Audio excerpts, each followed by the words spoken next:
মধ্যে আমার গালের মধ্যে এত জোরে জোরে মারছে আমার গাল, আমার চোখ।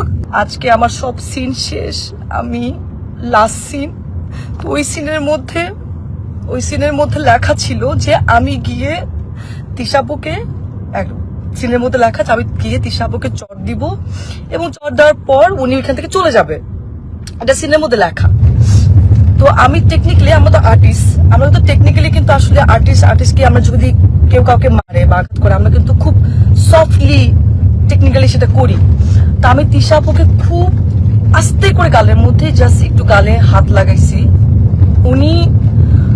উনি চলে যাওয়ার কথা ছিল, কিন্তু উনি চলে না গিয়ে উনি সিনের মধ্যে, ক্যামেরা ওপেন ছিল, ক্যামেরা ওপেনে সিন চলতেছে, মানিকগঞ্জে এখানে অনেক মানুষ ছিল, তারপর ডিওপি ভাই আরো সবাই ছিল, এডিটর সবাই ছিল, উনি ওইখানে আমাকে এমন ভাবে মারছে আমার গালের মধ্যে এত জোরে জোরে মারছে আমার গাল, আমার চোখ ফুলে গেছে। আর আমি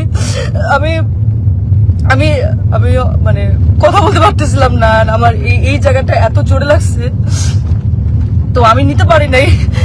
এন্ড উনি এটা ইন্টেনশনালি করছে এবং করার পর আমি বললাম যে আপু এটা কি করলেন, আপনি কেন মারলেন আমাকে, আপনার তো এটা সিনে ছিল না। এন্ড উনি আমাকে যা তা গালাগালি শুরু করছে।